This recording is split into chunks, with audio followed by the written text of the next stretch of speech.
helping Iraq. Diane has been reporting from the region this week, and we are very happy to have her join us today. On this show, we open the floor to you. And the first question, Diane, comes from Bob from Colorado Springs, who writes, "Your piece on Syria was brilliant. The interview with Bashar al-Assad was top-notch," he said, but his question, did he ask you any questions? And if so, what were they and what were your answers? He did ask me questions, quite a few questions about American politics, a little bit about American culture, but I have to tell you, he is so informed. I mean, he was talking about Barack Obama's poll numbers. He was following the relative races, so he is following with extreme care what's happening in the United States. But he wanted to know some of the interactions between the media and the candidates and how things worked. He did.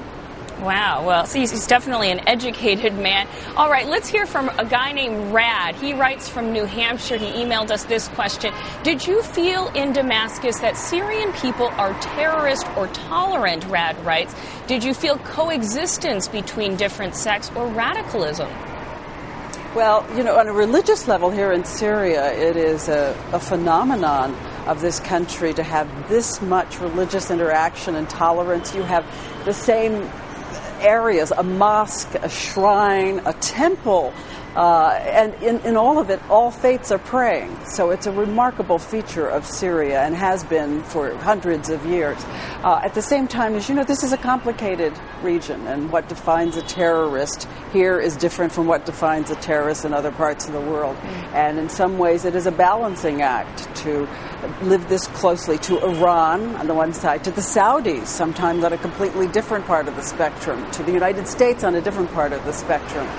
But in personal terms, when you wander the streets, when you talk to people, there is extreme friendliness. There is only excitement at getting to see you and talk to you. All right, all the way from Honolulu, Hawaii, Heather sent this question to you, Diane. Do young adults in Syria want to come to America to see what it's like? She says she's always wanted to go to Syria. Yes, I think they do. And not only that, they can see a lot of American television here. A number of people have talked about ER, Friends. They're watching American television here. So you wander the street and you do get people saying, "Do you know George Clooney? What is George Clooney like?" This is a very secular culture in that way. Did they know who you were, Diane? Had they heard of you? Some of them had, because there is a satellite channel that carries Good Morning America here. So yes, indeed, in a small way. Okay, now let's hear from Sean from North Carolina. He wanted to know, what is the general opinion of the average American in Syria? What do they think of us?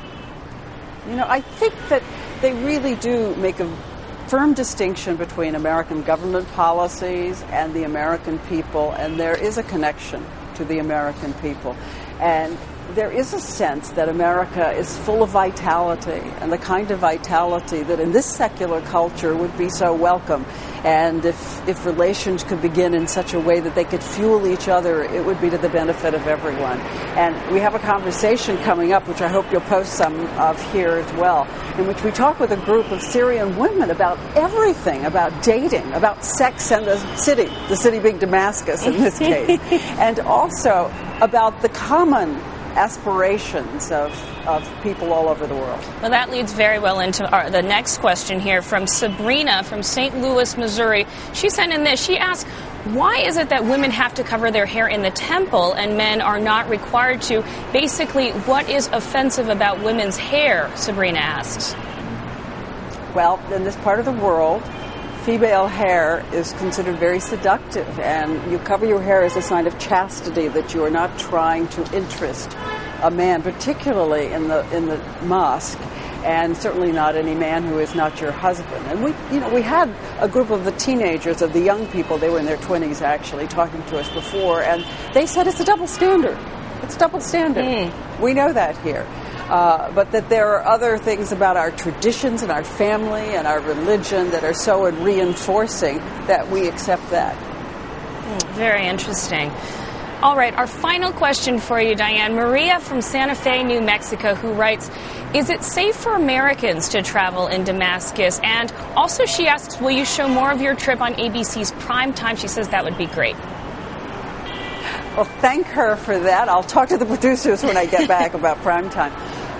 But, you know, we have to respect the fact that in this region, generally, there is so much more volatility. And not long ago, there was a foiled terrorist attempt, a plan at least, on the American embassy here. The Syrian government helped foil it. So there is certainly some increased concern about this part of the world. But did I feel in any way insecure or unsafe? No. Did the team here? Absolutely not. And we did see American tourists here and tourists from all over Europe here.